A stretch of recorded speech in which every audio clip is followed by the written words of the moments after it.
My sister broke into my apartment, just to prove she could control me again. I told her no. I told her my space wasn't hers to walk into. But my sister never listened, and this time, she crossed a line she couldn't uncross. I always thought my apartment was my sanctuary, a place where I could breathe without the weight of my family's chaos pressing down on me. Nestled beneath my parents' house, but entirely separate, it was the one spot where I could be myself, where my little dog and I could find some peace. But that peace has become fragile, lately stretched thin by my sister's endless need to invade every corner of my life. It started with a text the night before. I had just discovered that my dog might have fleas, a small but irritating problem, and I wanted to handle it quietly without disturbing anyone. Then I heard from Mom that my sister had told her cousins they were coming over this morning, a sudden visit that no one bothered to inform me about. I live here too.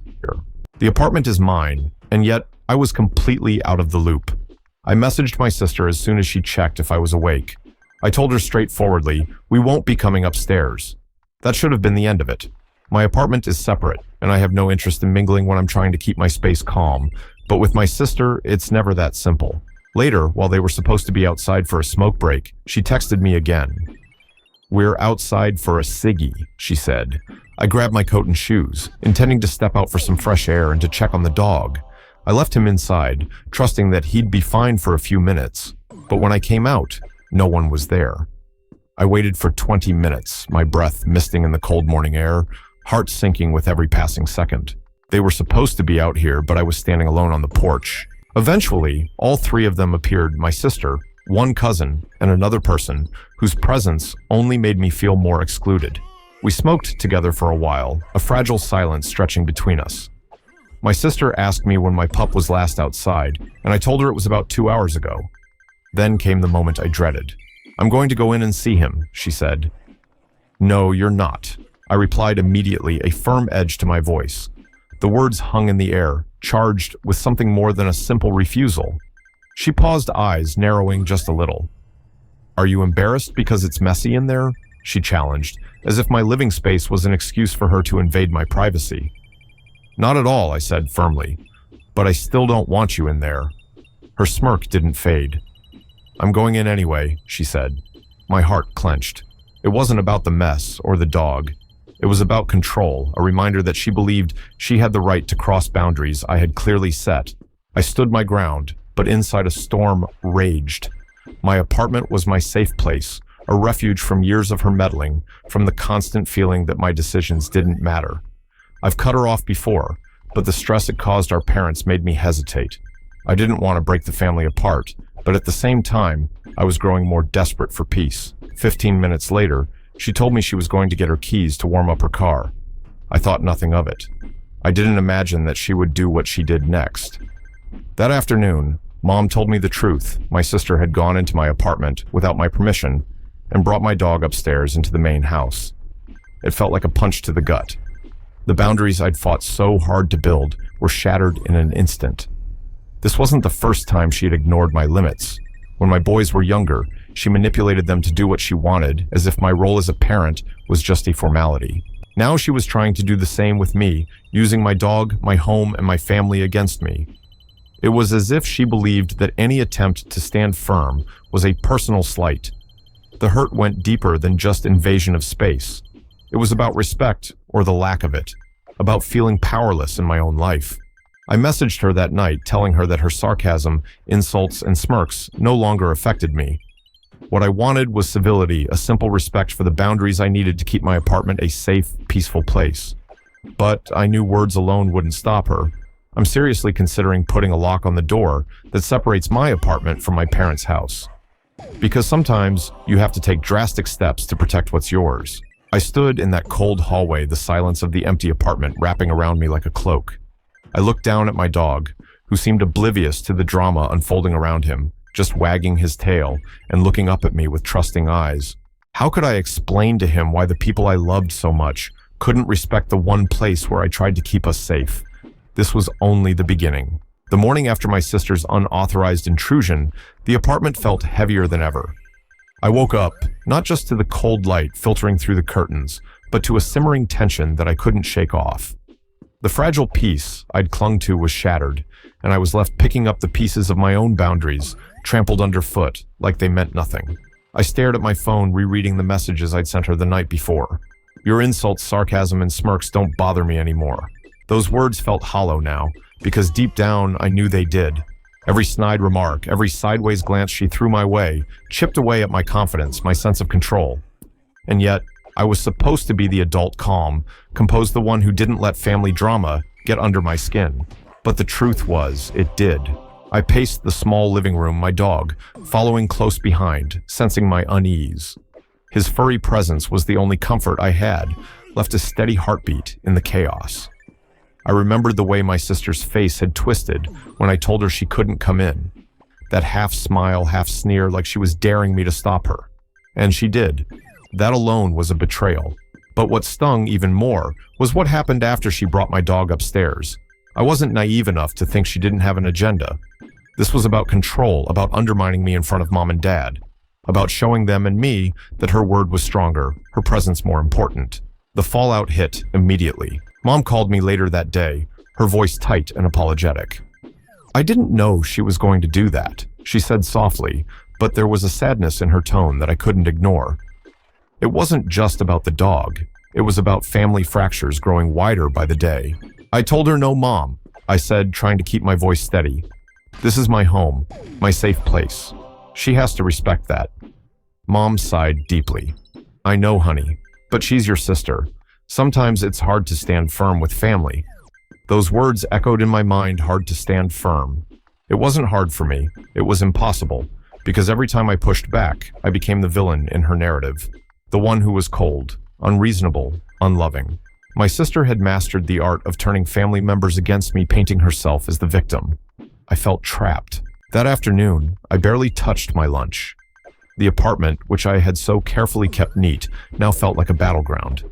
Every creak in the floorboards sounded like footsteps coming to challenge my fragile peace.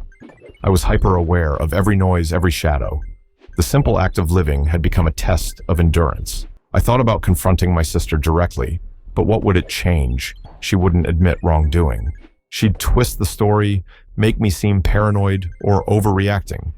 I remembered the countless times she'd pushed boundaries before, always with a sarcastic remark or a smirk that cut deeper than any argument. Instead, I withdrew. I stopped answering her calls and messages unless absolutely necessary. I started locking my apartment door, a small but significant line drawn in the sand. Every lock click was a small victory, a reminder that I still had control over something. But the silent war between us grew fiercer. Family dinners became minefields. Conversations shifted abruptly when she was around, the atmosphere thick with unspoken tension. I caught her exchanging smirks with my cousins, the kind that said, I won this round. And every time she glanced my way, I felt the sting of her disdain. One night, I overheard her whispering to Mom, "He's so uptight, always shutting people out. It's like he doesn't want us around."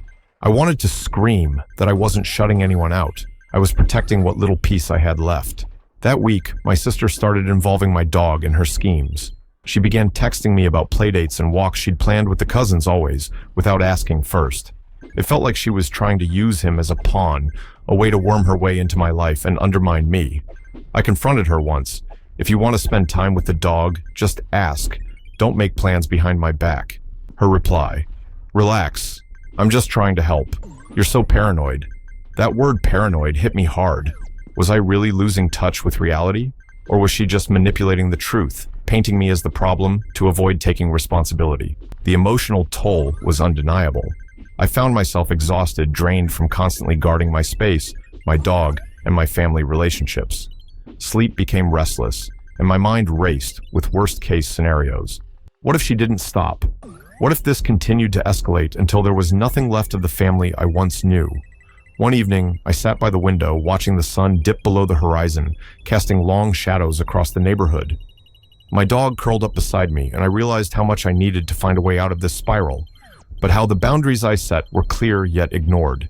The respect I demanded was denied, and the family I loved was caught in the crossfire. I knew that whatever came next, I had to stand firm, not just for myself, but for the peace I desperately needed to reclaim. The tension between my sister and me had been simmering for weeks, but that evening, it reached a breaking point.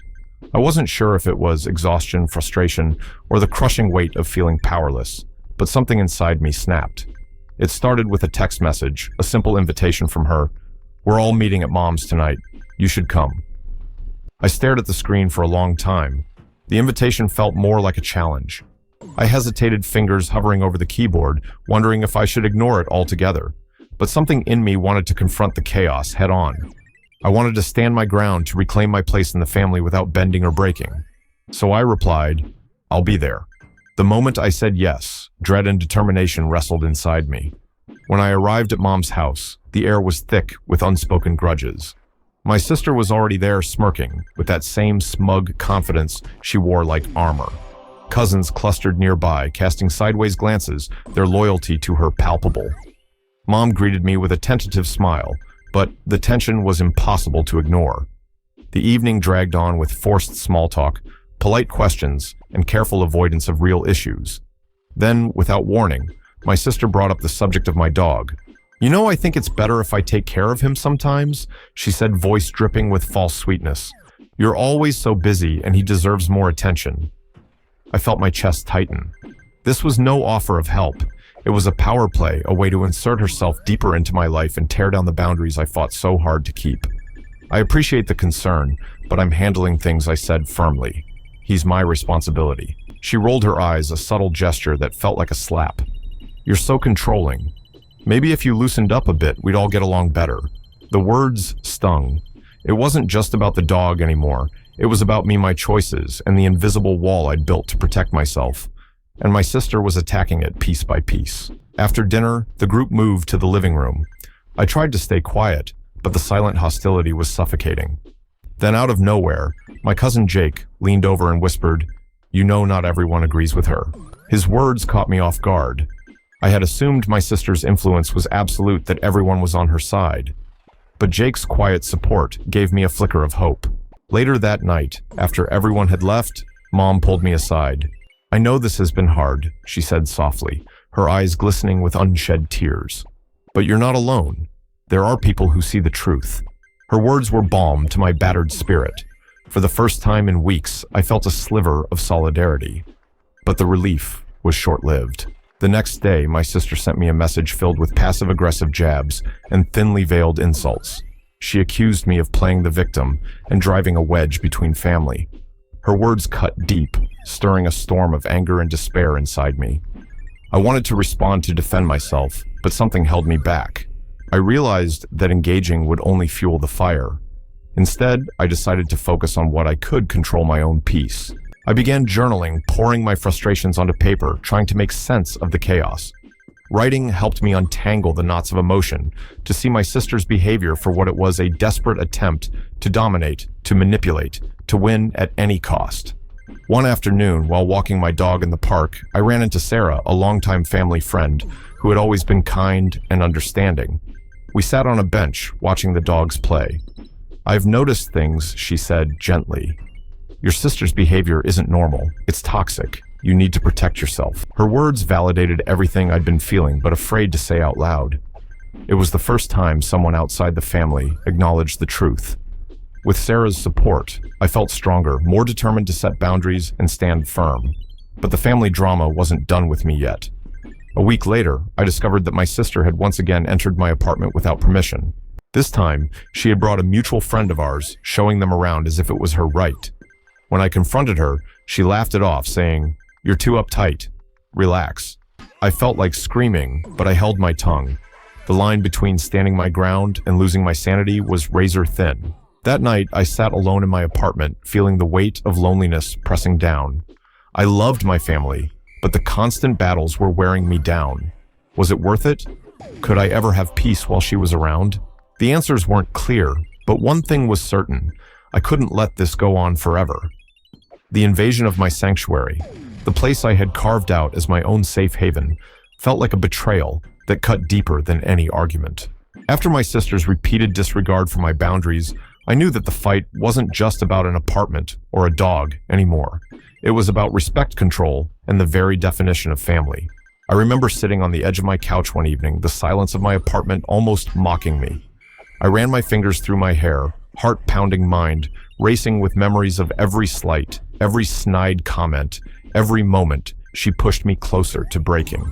Mom had called that night, her voice strained. "Sweetheart, we don't want to be caught in the middle. You and your sister, we just want peace. Peace."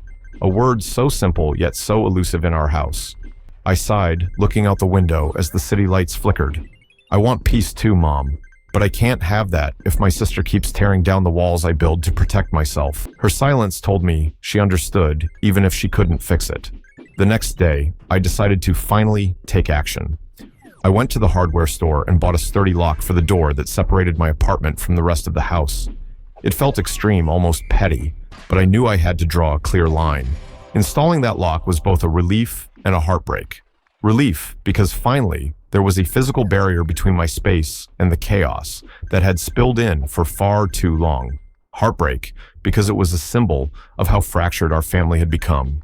That evening, I told my sister about the lock. Through a carefully worded message, I'm putting a lock on the door. "It's not about keeping you out, but about protecting my peace." Her reply was swift and venomous. "You're being childish. This isn't how families behave." But I had stopped caring about her opinions. This was about me, about reclaiming my sanity. However, the ripple effects of this decision quickly became apparent. Mom called me again, this time with tears in her voice. "Your sister is hurt. She feels like you're shutting her out." I swallowed the lump in my throat. "Mom, I'm not shutting anyone out. I'm just asking for respect." The emotional strain was visible in everyone's eyes, even in my parents' tired faces.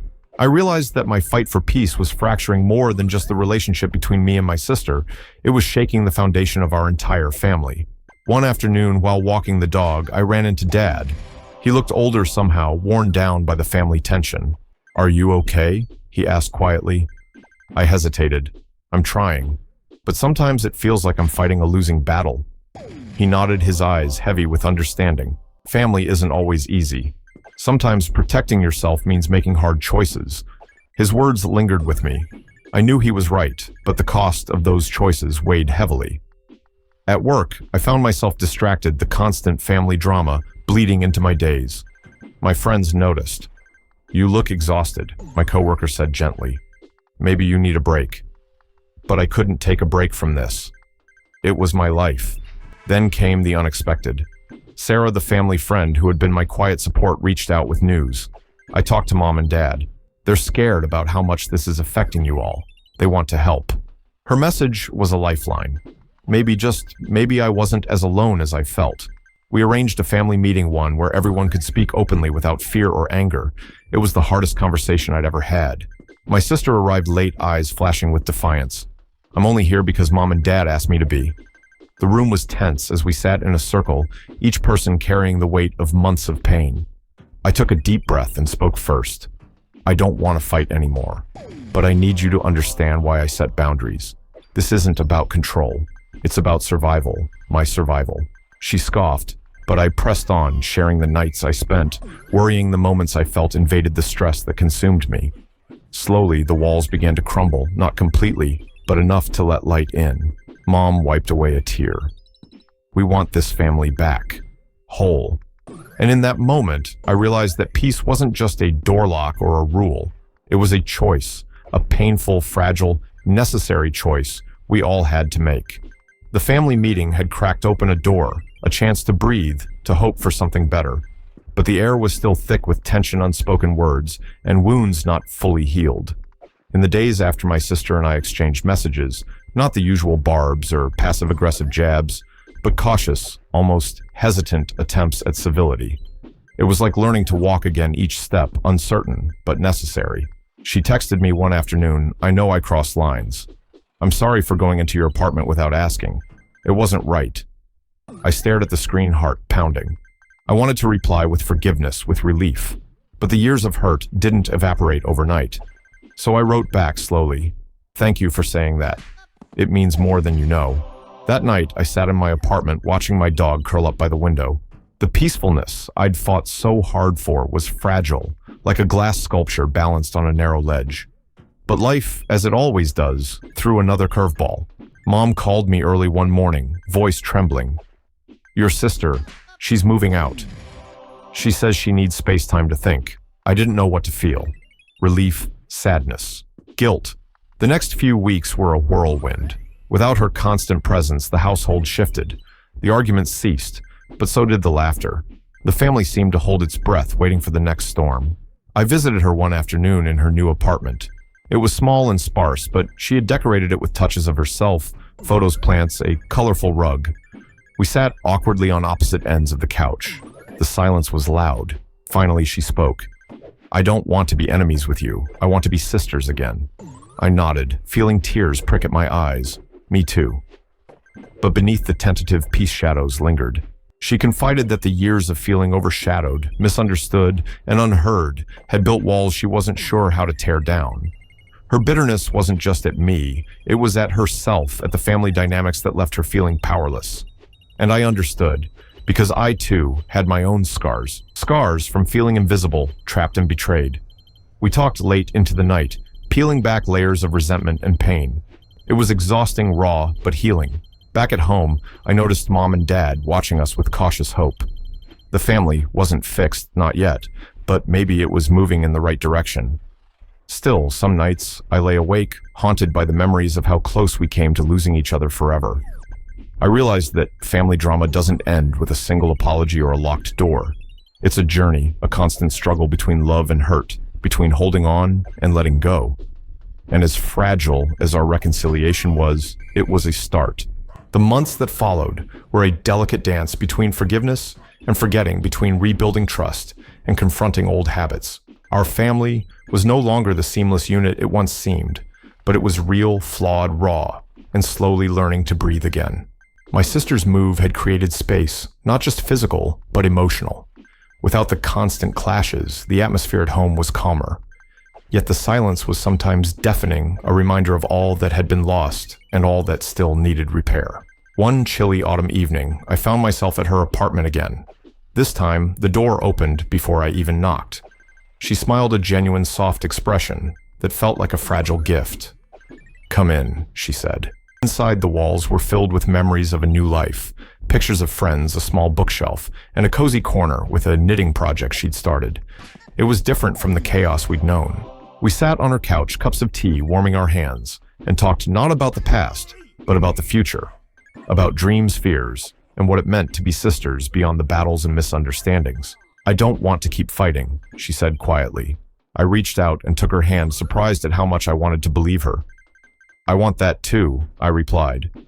"But we have to be honest with each other even when it's hard." That honesty became our foundation.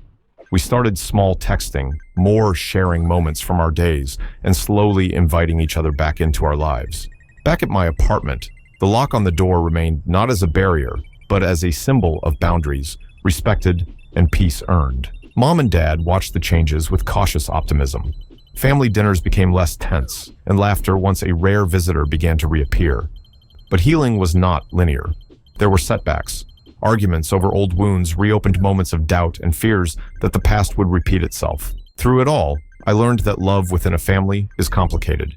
It's messy, imperfect, and sometimes painful, but it's also resilient. One afternoon, my sister surprised me with a small gift, a framed photo of us from years ago, smiling carefree. "I want us to remember who we were," she said, "and who we can still be." Tears welled in my eyes as I accepted it, feeling a weight lift from my chest. In that moment, I understood that while the scars of our past would always be part of us, they didn't have to define our future. We were writing a new chapter, one built on respect, understanding, and the fragile hope that family, no matter how broken, can heal. As I watched my dog play in the sunlight streaming through the window, I felt a quiet peace settle within me. It wasn't perfect, it was just real, and for the first time in a long time, that was enough.